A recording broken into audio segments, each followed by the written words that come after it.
إن الحمد لله نحمده ونستعينه ونستغفره ونعوذ بالله من شرور أنفسنا وسيئات أعمالنا من يهده الله فلا مضل له ومن يضلل فلا هادي له وأشهد أن لا إله إلا الله وحده لا شريك له وأشهد أن محمدا عبده ورسوله أرسله بالحق بشيرا ونذيرا يا أيها الذين آمنوا اتقوا الله حق تقاته ولا تموتن إلا وأنتم مسلمون يا أيها الناس اتقوا ربكم الذي خلقكم من نفس واحدة وخلق منها زوجها وبث منهما رجالا كثيرا ونساء واتقوا الله الذي تساءلون به والأرحام إن الله كان عليكم رقيبا يا أيها الذين آمنوا اتقوا الله وقولوا قولا سديدا يصلح لكم أعمالكم ويغفر لكم ذنوبكم ومن يطع الله ورسوله فقد فاز فوزا عظيما أما بعد فإن خير الحديث كتاب الله وخير الهدي هدي محمد صلى الله عليه وسلم وشر الأمور محدثاتها وكل محدثة بدعة وكل بدعة ضلالة وكل ضلالة في النار. أعوذ بالله من الشيطان الرجيم. بسم الله الرحمن الرحيم. قاف والقرآن المجيد بل عجبوا أن جاءهم منذر منهم فقال الكافرون هذا شيء عجيب أإذا متنا وكنا ترابا ذلك رجع بعيد قد علمنا ما تنقص الأرض منهم وعندنا كتاب حفيظ بل كذبوا بالحق لما جاءهم فهم في أمر مريج أفلم ينظروا إلى السماء فوقهم كيف بنيناها وزيناها وما لها من فروج والأرض مددناها وألقينا فيها رواسي وأنبتنا فيها من كل زوج بهيج تبصرة وذكرى لكل عبد منيب ونزلنا من السماء ماء مباركا فأنبتنا به جنات وحب الحصيد. قال الله جل وعلا في كتابه العزيز فأعوذ بالله من الشيطان الرجيم وَلَقَدِ اسْتُهْزِئَ بِرُسُلٍ مِّن قَبْلِكَ فَأَمْلَيْتُ لِلَّذِينَ كَفَرُوا فَأَخَذْتَهُمْ فَكَيْفَ كَانَ عِقَابِ. تمام تعریفیں بزرگی بڑائی ایک اللہ وحدہ لا شریک کے لائق اور زیبا ہے جو ہم تمام کا پالنہار ہے، جس نے ہماری ہدایت کے لیے قرآن کریم کو مبعوث کیا اور ہماری اصلاح کے لیے، ہمارے اعمال کی سدھار کے لیے نبی اکرم صلی اللہ علیہ وسلم کو مبعوث کیا. اس کے بعد بے شمار انگنت لامحدود درود و سلام ہو آخری نبی محمد مجتبی مصطفیٰ صلی اللہ علیہ وسلم پر، جنہوں نے اپنے اقوال سے، اپنے افعال سے، اپنے اعمال سے، اپنی تقریرات سے، اپنے اخلاق سے امت کو ایک اچھا پیغام عطا فرمایا. معزز حاضرین، آئے دن دشمنان اسلام پر، مسلمانوں پر مصائب، پریشانیاں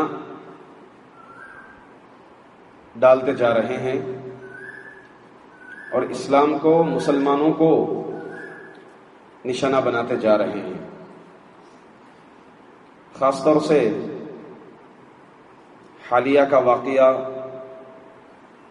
جو نبی اکرم صلی اللہ علیہ وسلم کی اس ذات اقدس پر، آپ کی شخصیت پر آپ کی توہین کی، اور یہ سلسلہ، یہ طریقہ، یہ عمل کوئی نیا نہیں ہے. یہ عمل بہت پرانا ہے،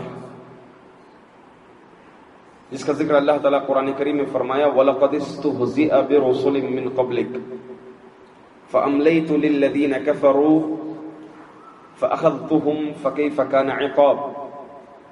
محمد، تم سے پہلے بھی رسولوں کا مذاق اڑایا گیا تھا، توہین کی گئی تھی. ہم نے ان قوم والوں کو مہلت دی، پھر وقت آنے پر ہم نے ان کو پکڑا. بس ہمارا عذاب، ہمارا انجام کیسا رہا ان کے لیے. یہ جو آئے دن پریشانیاں آ رہی ہیں، مصیبتیں آ رہی ہیں، اس کے خاص طور سے دشمنان اسلام کے کچھ مقاصد ہیں. ہم ماضی پر اگر غور و فکر کریں، ماضی کو اگر دیکھیں تو اس کے کچھ اسباب ہیں. یہ اسباب چاہتے ہیں دشمنان اسلام، یہ مقاصد چاہتے ہیں، اسی لیے اسلام کو اور مسلمانوں کو اور خصوصیت کے ساتھ نبی اکرم صلی اللہ علیہ وسلم کی ذات پر نشانہ بناتے ہیں. آج کے اس خطبہ جمعہ میں وہ اسباب کیا ہیں، یہ کیوں ایسا کرتے ہیں، اور ہم مسلمانوں کو کرنا کیا چاہیے ایسے وقت.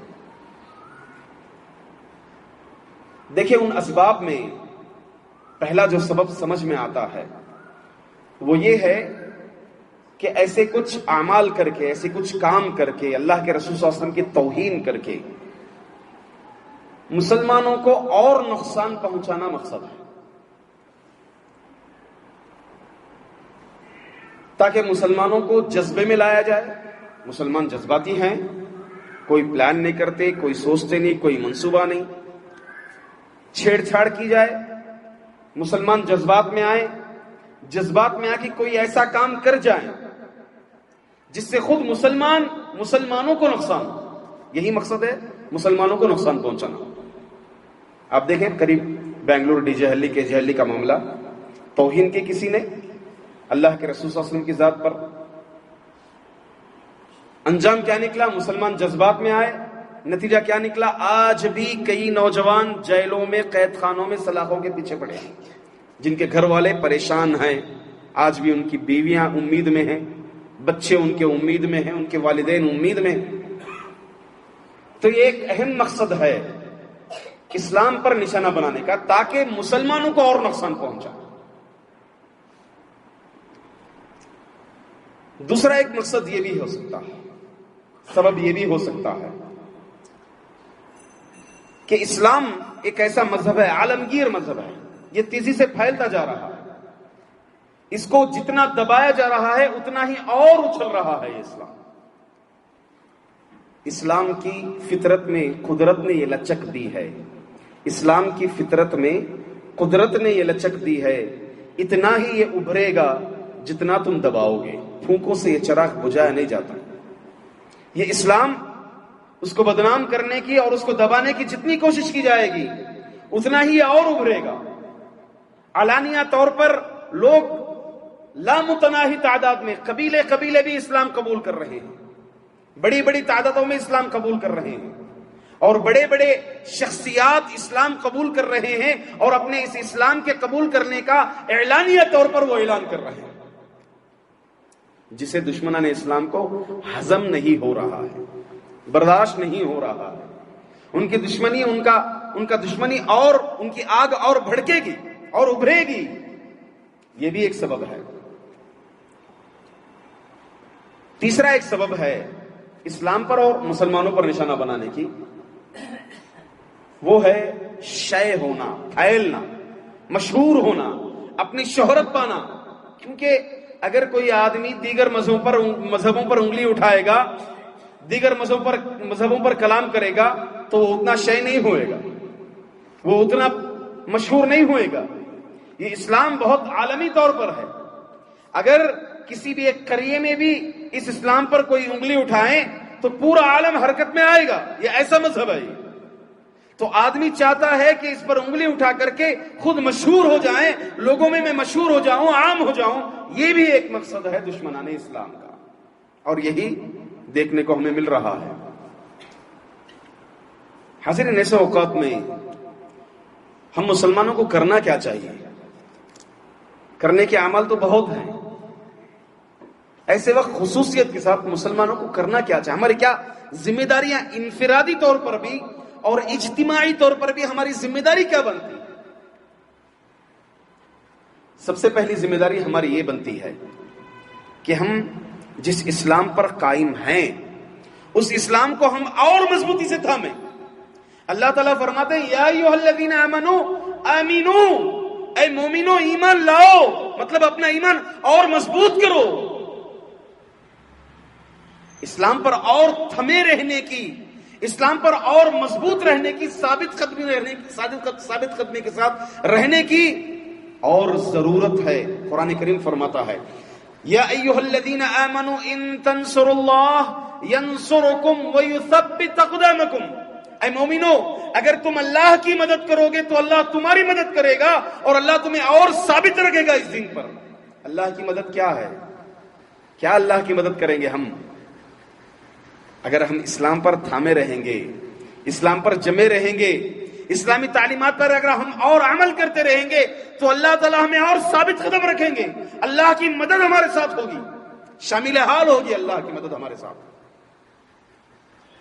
آج ہم دیکھیں دنیاوی معاملات میں کوئی چیز ہو جائے احتجاج پر اترتے ہیں، دنیاوی معاملات کی ہمیں اتنی فکر ہے کہ دنیاوی معاملات میں کچھ ہو جائے معاملہ تو احتجاج پر اترتے ہیں، اکٹھا ہوتے ہیں، پکارا کرتے ہیں، مگر ہمارے دین کے معاملے میں ہم خود غافل ہیں، سوئے ہوئے ہیں ہم۔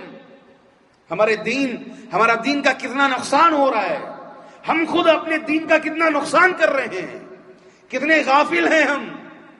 ہماری نمازیں، ہماری فجر، ہماری عشاء، ہماری عصر، ہماری مغرب، ہماری نمازیں،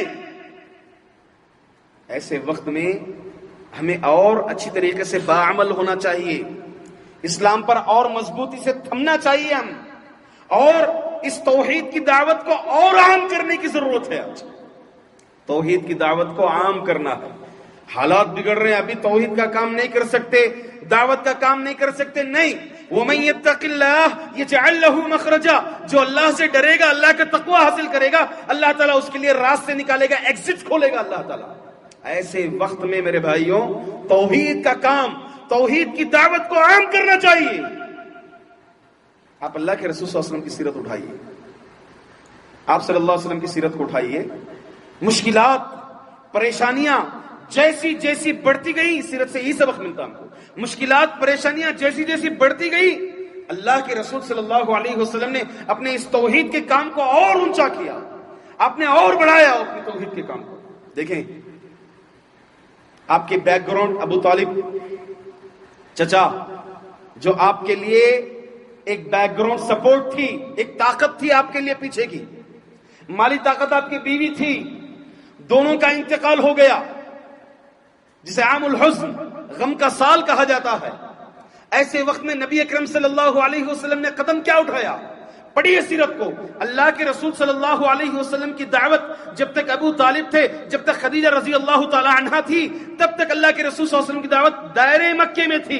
جو لوگ حج پر آتے تھے، جو لوگ عمرے پر آتے تھے، ان کو آپ اسلام کی دعوت دیتے تھے۔ جیسے ہی دونوں کی وفات ہوئی، کیا آپ نے اپنے آپ کو غم کر کے دعوتی کام کو چھوڑ دیا یا کم کر دیا؟ نہیں، بلکہ آپ نے اپنی دعوت کے کام کو، اس مشن کو اور بڑھایا۔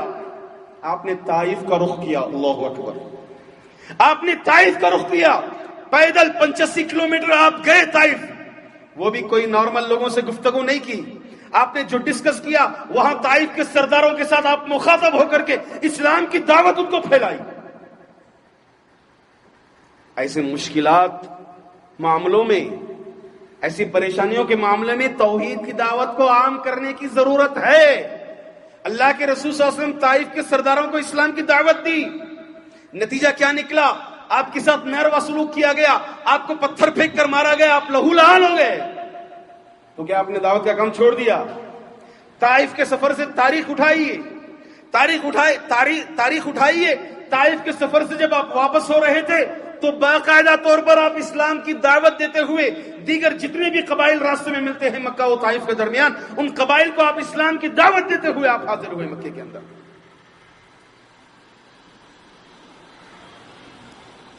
ہجرت کا موقع ہے،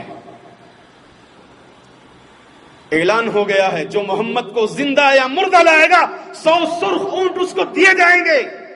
غار میں چھپے ہوئے ہیں، اپنے خود جان پر خطرہ ہے، پریشانیاں ہیں، مسائل ہیں، مصیبتیں ہیں، راستے پر سفر کرتے ہوئے جا رہے ہیں۔ ہجرت کا نقشہ دیکھیے آپ، عام طور پر مکے و مدینے کا راستہ عام سیدھا راستہ تھا، مگر اللہ کے رسول صلی اللہ علیہ وسلم جو حضرت ابوبکر رضی اللہ تعالیٰ عنہ کے ساتھ ہجرت کر کے گئے، راستہ نقشہ اٹھا کر کے دیکھیے، بالکل بدلا ہوا راستہ۔ اپنی خود کی جان کو خطرہ ہے، پریشانیاں ہیں، مصیبتیں ہیں، 100 سرخ اونٹوں کا اعلان ہے، راستے پر جاتے ہوئے نبی اکرم صلی اللہ علیہ وسلم اسلام کی دعوت دیتے ہوئے چلتے ہیں، راستے میں ایک چرواہا اسلام قبول کرتا ہے، ام معبد اسلام قبول کرتی ہے، ابو معبد اسلام قبول کرتے ہیں، اور حضرت دیلمی رضی اللہ عنہ وہ اسلام قبول کرتے ہیں مدینہ پہنچنے سے پہلے، اور ان کے ساتھ 70 افراد، وہ پورا قبیلہ اسلام قبول کرتا ہے۔ اللہ اکبر۔ پریشانیاں جتنی آئیں، مصیبتیں جتنی آئیں، اس توحید کی دعوت کو ہمیں اور عام کرنے کی ضرورت ہے، اس توحید کو ہمیں پھیلانے کی ضرورت ہے، اور اسلام پر ہمیں قائم رہنے کی ضرورت ہے۔ ڈر کر نہیں رہنا ہے، حکمت سے ہمیں اسلام کی دعوت کو جاری رکھنا ہے، توحید کو عام کرنا ہے، پھیلانا ہے توحید کو، تبھی اللہ تعالیٰ کی مدد ہمارے ساتھ ہوگی۔ ان تنصر اللہ ینصرکم، اگر تم اس کے دین کو پھیلاؤ گے، اگر دعوت کو عام کرو گے، اللہ تعالیٰ تمہاری مدد کرے گا۔ اسی کے ساتھ ساتھ ان دنوں میں جو ہمارے اوپر ذمہ داریاں عائد ہوتی ہیں وہ ہے سوشل میڈیا کا صحیح استعمال۔ مسلمان جذبات میں آ جاتے ہیں، کوئی ایک چیز آ گئی، اسی خبر کو اتنا نشر کرتے ہیں گویا وہ خبر مسلمانوں کے ذریعے سے ہی عام اور ہوتی ہے۔ ذلت و خواری کا سبب، پریشانی کا سبب مسلمان اپنے ہاتھ سے خود کرتے ہیں۔ کوئی بھی خبر آئی بس پھیلاتے رہے، عام کرتے رہے، جس میں اسلام کی ذلت ہوگی، جس میں خود مسلمانوں کی ذلت ہوگی، جس میں اسلام کو مسلمانوں کو ذلیل کیا ہوگا، ایسی خبریں خود ہمارے ذریعے سے پھیلتی ہیں۔ بلکہ اس سوشل میڈیا کا ہمیں صحیح استعمال کرنا چاہیے، کون سی خبریں ہمیں پھیلانا چاہیے اور کن خبروں کو ہمیں عام کرنا چاہیے۔ ایسے سمے ان کاموں کو ہمیں کرنے کی ضرورت ہے۔ آپ کے پاس بیانات موجود ہیں یوٹیوب میں، لنکس اٹھائیے، آپ کے پاس سیرت النبی صلی اللہ علیہ وسلم پر بیانات موجود ہیں، آپ ایسی خبریں عام کیجئے، انفرادی طور پر، اجتماعی طور پر آپ ایسا کام کیجئے جس سے خود اسلام بدنام نہ ہو، بلکہ اس کے جواباً جو ہے آپ کی خبریں نشر ہوتی رہیں، آپ کے میسیجز نشر ہوتے رہیں، آپ کے میسیجز پھیلتے رہیں۔ آج اس کی ضرورت ہے، اور اسی کے ساتھ ساتھ سیرت النبی صلی اللہ علیہ وسلم کو پھیلانے کی ضرورت ہے، عام کرنے کی ضرورت ہے، اشتہار کی شکل میں، کتاب چاہ کی شکل میں، کتابوں کی شکل میں، میسیجز کی شکل میں اللہ کے رسول صلی اللہ علیہ وسلم کی سیرت کو عام کرو۔ آپ کی زندگی ایک پاک زندگی ہے۔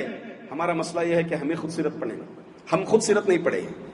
کوئی مسئلہ آ جائے، کسی مسلمان سے پوچھ لیں کہ اللہ کے رسول صلی اللہ علیہ وسلم نے 6 سال کی عمر میں نکاح کیا عائشہ رضی اللہ عنہا سے، خود مسلمان چوک جائے گا۔ اور یقین کے ساتھ یہ کہہ رہا ہوں کہ کئی لوگ مرتد ہو گئے ہیں صرف یہ خبر سن کر کے، یہ بات سن کر کے کہ اللہ کے رسول صلی اللہ علیہ وسلم نے عائشہ رضی اللہ عنہا سے 6 سال کی عمر میں نکاح کیا، مرتد ہو گئے، اسلام سے نکل گئے۔ بعد میں پھر صحیح خبر ملی ان کو، صحیح اس کا حل ملا، نتیجہ ملا، جواب ملا، اسلام میں پھر واپس آئے۔ تحریریں پڑھی ہوئی ہیں ایسے لوگوں کی۔ ہم خود سیرت نہیں پڑھے ہیں، ہم خود سیرت پڑھنے کے لیے ہمارے پاس ٹائم نہیں ہے، ہمیں اللہ کے رسول صلی اللہ علیہ وسلم کی سیرت ہمیں نہیں معلوم ہے۔ اب ہم جو ہے جذبات میں آتے ہیں، کیسی ملی سے خبروں کو عام کرتے ہیں، احتجاج پر اتر جاتے ہیں۔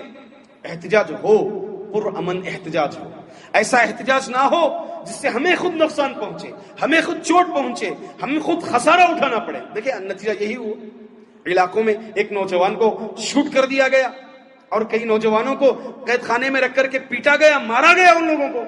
نقصان کس کا ہوا؟ مسلمانوں کا ہوا۔ کوئی چیز پلان سے نہیں کرتے، خود کو سیرت نہیں معلوم۔ اللہ کے رسول صلی اللہ علیہ وسلم کی سیرت کو عام کرنے کی ضرورت ہے۔ قرآن کریم کہتا ہے والذین آمنوا به وعزروه ونصروه واتبعوا النور الذي انزل معه اولئک هم المفلحون۔ جو لوگ محمد صلی اللہ علیہ وسلم پر ایمان لائے، ان کی حمایت کی اور ان کی مدد کی اور اس نور کی اتباع کی جس نور کو محمد صلی اللہ علیہ وسلم لے کر کے آئے، اولئک هم المفلحون، یہی لوگ کامیاب ہیں۔ اگر ہماری چھوٹی سی رکشہ ہے، آٹو ڈرائیور ہیں ہم، تو کم از کم اشتہار لگائیے اللہ کے رسول صلی اللہ علیہ وسلم کی، اللہ کے رسول صلی اللہ علیہ وسلم کے تعلق سے مختصر سی بات، کوئی ایک میسج آپ لے کر کے گھومیے، آپ کی آٹو کے پیچھے چپکائیے۔ فلموں کے اشتہارات کے دیگر اشتہارات ہم لگاتے ہیں، بیکار کی فضولیات اشعار ہم لگاتے ہیں، محبتیں کی باتیں لگاتے ہیں اور اپنا نام لگاتے ہیں، اللہ کے رسول صلی اللہ علیہ وسلم کی سیرت ایک صفحہ اشتہار کی شکل میں ہم اس کو نشر کریں، اس کو عام کریں، لوگوں کو صحیح علم ہوگا، اسلام اور پھیلے گا. یہ بات جتنی ابھرتی جائے گی حقیقت لوگوں کے سامنے آئے گی، تعلیم یافتہ طبقہ اسلام قبول کرے گا. تو ضرورت ہے کہ ہم اللہ کے رسول صلی اللہ علیہ وسلم کی سیرت کو عام کریں. اور خصوصیت کے ساتھ ہمیں ایک کام یہ بھی کرنا ہے کہ جو کمپنی یا جو سربراہ، جو مالک ہوتا ہے، اگر جس نے توہین کی ہے اس کی کمپنی کو ہم انفرادی طور پر، اجتماعی طور پر اس کی معیشت حالت اس کو کمزور کرنے کی کوشش کریں. اس کے جو پروڈکٹ ہوتے ہیں اس کو ہم استعمال نہ کریں. انفرادی طور پر، اجتماعی طور پر ہم یہ کام کریں. جیسے ہی معیشت کا جھٹکا ملے گا فوری طور پر وہ اپنے کیے پر یا تو بیان اپنا بدل دیں گے یا پھر اپنی غلطی کا ضرور بضرور وہ ارتکاب کریں گے. اور ایسے ہی ہوا، ایسے ہی ہوتا رہا. اجتماعی اعتبار سے جو حکومتیں، جو مسلمان حکومتوں نے جیسے ہی بائیکاٹ کیا، نتیجہ کیا نکلا؟ جو توہین کی تھی وہ آج قید خانے میں ہے، وہ آج ذمے میں ہے باقاعدہ طور پر. تو اس لیے ضروری ہے کہ ہم انفرادی طور پر بھی، اجتماعی طور پر بھی ایسے لوگ جو باقاعدہ طور پر توہین کرتے ہیں ان کی معیشی حالت، ان کی حالت کو ہم کمزور کرنے کی کوشش کریں. اسی طرح سے سب سے اہم چیز یہ ہے کہ ہم صبر سے کام لیں، جذبات میں نہ آئیں، صبر سے کام لیں. یا ایھا الذین آمنوا استعینوا بالصبر والصلاۃ، اے مومنو تم نماز اور صبر کے ذریعے سے اللہ تعالیٰ سے مدد مانگو، تم مدد طلب کرو، صبر کر کے تم اللہ تعالیٰ سے مدد طلب کرو. وَلَقَدِ اسْتُهْزِئَ بِرُسُلٍ مِّن قَبْلِكَ فَحَاقَ بِالَّذِينَ سَخِرُوا مِنْهُم مَّا كَانُوا بِهِ يَسْتَهْزِئُونَ. قرآن کریم کہتا ہے کہ یہ رسولوں کی توہین کرنا یہ اب نہیں ہے نبی کریم صلی اللہ علیہ وسلم کے ساتھ معاملہ. آپ صلی اللہ علیہ وسلم کی زندگی میں بھی توہین کی گئی تھی. اللہ کے رسول صلی اللہ علیہ وسلم کی زندگی میں اللہ کے رسول صلی اللہ علیہ وسلم کی توہین کی گئی تھی باقاعدہ طور پر. قرآن کریم کیا کہتا ہے؟ وَلَقَدِ اسْتُهْزِئَ بِرُسُلٍ مِّن قَبْلِكَ. محمد تم سے پہلے بھی رسولوں کا مذاق اڑایا گیا تھا، ہم نے ان کو مہلت دی، نتیجہ نکلا اس کا. مہلت دی اللہ تعالیٰ، پھر جب پکڑنا ہے پکڑے باقاعدہ طور پر. تو اسی لیے ہم فوری طور پر جذبات میں آنے کے بجائے صبر سے کام لیں. قرآن کہتا ہے وَلَقَدْ كُذِّبَتْ بِرُسُلٍ مِّن قَبْلِكَ فَصَبَرُوا. جن لوگوں نے رسولوں کو جھٹلایا تو رسولوں نے، اور جو رسولوں پر ایمان لائے وہ لوگ کیا کیے؟ فَصَبَرُوا، صبر کی. صبر سے کام لیں، فوری طور پر بھڑکے نہ، ہم جذبات میں ہم نہ آئیں. صبر سے دھیرے دھیرے ہمیں کام کرنے کی ضرورت ہے، مکمل اطمینان کے ساتھ ہمیں کام کرنے کی ضرورت ہے. اسی طرح سے ہم یہ دیگر مسائل کو چھوڑ کر کے جب ایک معاملہ، ایک نبی کا معاملہ آتا ہے، نبی کی توہین کا معاملہ آتا ہے، اسلام کا معاملہ آتا ہے، تو ایسی صورت میں ہمیں متحد ہو کر کے کام کرنے کی ضرورت ہے، مل جل کر کے کام کرنے کی ضرورت ہے. علماء سے رائے لے کر کے، اپنے عمرہ سے رائے لے کر کے کوئی بھی ہم انفرادی طور پر قدم نہ اٹھائیں، بلکہ ہم کوئی بھی ایسا مسئلہ آئے علماء کی طرف رجوع ہو. علماء اللہ کے کرم سے موجود ہیں، عمرہ کی طرف رجوع ہو. ہم عمرہ سے پوچھیں، جماعت کے ذمہ داروں سے پوچھیں، علماء سے پوچھیں کہ ہمیں ابھی کیا قدم اٹھانا ہے، معاملہ یہاں تک پہنچا ہے، ہمیں کیا قدم اٹھائیں گے. کہیں بھی اگر ہم اپنے سے جماعتیں بنائے، اپنے سے گروپ بندی کیے، اپنے سے کچھ بھی کیے اور آوازیں اٹھانا شروع کر دیے تو غلط ہے. نقصان، خسارہ ہمیں ہی اٹھانا پڑے گا. متحد ہو تو بدل ڈالو نظام گلشن کو، متحد ہو تو بدل ڈالو نظام گلشن کو. منتشر ہو تو مرو، شور مچاتے کیوں ہو. تو بہرحال حاضرین، ہمیں ضرورت ہے ایسے موڑ میں خصوصیت کے ساتھ اللہ کے رسول صلی اللہ علیہ وسلم کی سیرت کو عام کرنے کی. آج ہمیں خود علم نہیں ہے عائشہ رضی اللہ تعالیٰ عنہ کے نکاح کے تعلق سے. ایک تو کئی لوگ حدیث کو بدلنے کی کوشش کرتے ہیں، صاف طریقے سے یہ کہتے ہیں کہ اللہ کے رسول، بخاری شریف کی روایت ہے کہ نبی اکرم صلی اللہ علیہ وسلم 6 سال کی عمر میں عائشہ رضی اللہ تعالیٰ عنہ سے نکاح کیا اور 9 سال کی عمر میں رخصتی ہوئی. حدیث ہے، صحیح حدیث ہے، بخاری شریف کی حدیث ہے. مگر کئی لوگ اس کی تعویل کرتے ہوئے یہ کہتے ہیں کہ یہاں پر عشرہ مٹا دیا گیا ہے، راوی کی غلطی ہو گئی ہے. یعنی 6 نہیں بلکہ 16 سال کی عمر میں نکاح ہوا اور 19 سال کی عمر میں رخصتی ہوئی. بالکل غلط ہے. حدیث بالکل صحیح ہے. 6 سال کی عمر میں نکاح ہوا تھا اور 9 سال کی عمر میں رخصتی ہوئی تھی. تو اب کیا ہے معاملہ؟ یہ کوئی عیب نہیں ہے, یہ کوئی عیب نہیں ہے. اس دور میں عرب میں باقاعدہ طور پر عورتوں کا نکاح بچپن میں ہوتا تھا اور رخصتی بلوغت کے بعد ہوتی تھی. عائشہ رضی اللہ تعالیٰ عنہ کہتی ہیں کہ جب عورت 7 سال کی عمر میں پہنچے, جب بچی 7 سال کی عمر میں پہنچے فہی امرأ, تو وہ عورت ہو جاتی ہے. مطلب یہ ہے کہ اس دور میں 7-8 سال کی عمر میں بھی بچیاں بالغ ہوتی تھیں. وہ گرم علاقہ تھا اور میڈیکل سائنس باقاعدہ طور پر کہتی ہے کہ 9 سال کی عمر میں بچی بڑی ہو سکتی ہے, بچی بالغ ہو سکتی ہے. تو بالغ والی لڑکی سے نکاح کرنا, رخصتی ہونا, یہ کوئی عیب کی بات نہیں ہے, یہ کوئی پریشانی کی بات نہیں ہے. وہ دستور تھا. اور تو اور بات پتہ کی یہ ہے کہ عائشہ رضی اللہ تعالی عنہ کا نکاح جب اللہ کے رسول صلی اللہ علیہ وسلم سے ہوا, یا رشتے کی بات جب ابو بکر رضی اللہ تعالی عنہ تک پہنچی, تو اس سے پہلے ہی عائشہ رضی اللہ تعالی عنہ کو ایک رشتہ آ چکا تھا, جس کو حضرت ابو بکر, انہی لڑکے والوں کی جانب سے یہ رشتہ کینسل ہو گیا. اس کے بعد اللہ کے رسول صلی اللہ علیہ وسلم نے یہ رشتے کا پیغام بھیجا. تو معلوم ہوا کہ عرب میں یہ حالات تھے کہ بچیوں کا نکاح ہوتا تھا اور بلوغت کے بعد ان کی رخصتی ہوتی تھی. اور اسی طرح سے اگر یہ چیز عیب ہوتی تو سوچئے دشمنان اسلام جب مدینے میں اللہ کے رسول صلی اللہ علیہ وسلم پہنچے, آپ کے دشمنوں کی تعداد اور بڑھ گئی. یہود دشمن ہو گئے, منافقین دشمن ہو گئے, ادھر اطراف و اکناف کے قبیلے دشمن ہو گئے, اور ادھر کفار قریش اہل مکہ دشمن تھے آپ کے. سب انتظار میں تھے کہ اللہ کے رسول صلی اللہ علیہ وسلم کی کوئی غلطی مل جائے اور اس کو اچھالا جائے, مگر ان کو غلطی تو اللہ کے رسول صلی اللہ علیہ وسلم کی کوئی نہیں ملی. بس جھوٹی باتیں اللہ کے رسول صلی اللہ علیہ وسلم کے خلاف, آپ کے خلاف آوازیں اٹھاتے تھے. آپ کو جھوٹا کہا گیا, آپ کو پاگل کہا گیا, آپ کو شاعر کہا گیا, آپ کو مجنون کہا گیا. یہ سب باتیں کہی گئی, جبکہ اللہ کے رسول صلی اللہ علیہ وسلم کے اندر یہ عیب نہیں تھا. عائشہ رضی اللہ تعالی عنہ کا بنو مستلق میں معاملہ کیا ہوا کہ عائشہ رضی اللہ تعالی عنہ کی پاک دامنی پر آوازیں اٹھائی گئی, منافقین نے خبر کو پھیلا دیا تھا. اگر یہ چیز عیب ہوتی, اللہ کے رسول صلی اللہ علیہ وسلم کا 6 سال کی عمر میں نکاح کرنا اور 9 سال کی عمر میں رخصتی ہونا, اگر یہ عیب ہوتا اس زمانے میں, تو آج سے زیادہ اس وقت اس خبر کو عام کیا جاتا تھا. تاریخ اٹھا کر کے دیکھیے, کسی دشمنان اسلام میں سے, نہ کسی منافق سے, نہ کسی یہود سے, نہ کوئی کسی کفار سے اللہ کے رسول صلی اللہ علیہ وسلم کی اس عمل پر, بلکہ بعد میں بھی صحابہ اکرام رضی اللہ عنہ مجمعین کے دور میں بھی اگر آپ دیکھیں گے تو کہیں پر بھی آپ کو یہ بات نہیں ملی کہ اللہ کے رسول صلی اللہ علیہ وسلم کے اس عمل پر انگلی اٹھائی گئی ہو. یہ خود حقیقت کے لیے کافی ہے کہ اللہ کے رسول صلی اللہ علیہ وسلم کی ذات اقدس کتنی پاک تھی. نبی اکرم صلی اللہ علیہ وسلم کا ہر عمل امت کے لیے کتنا مفید تھا اور اس میں کتنی حکمتیں تھی, اس سے خود روز روشن کی طرح عیاں ہوتا ہے. اللہ تعالیٰ سے دعا ہے کہ اللہ تعالیٰ ہم تمام مسلمانوں کو توحید عام کرنے کی توفیق عطا فرمائے, ہم تمام کو دین پر ثابت قدم رہنے کی توفیق عطا فرمائے.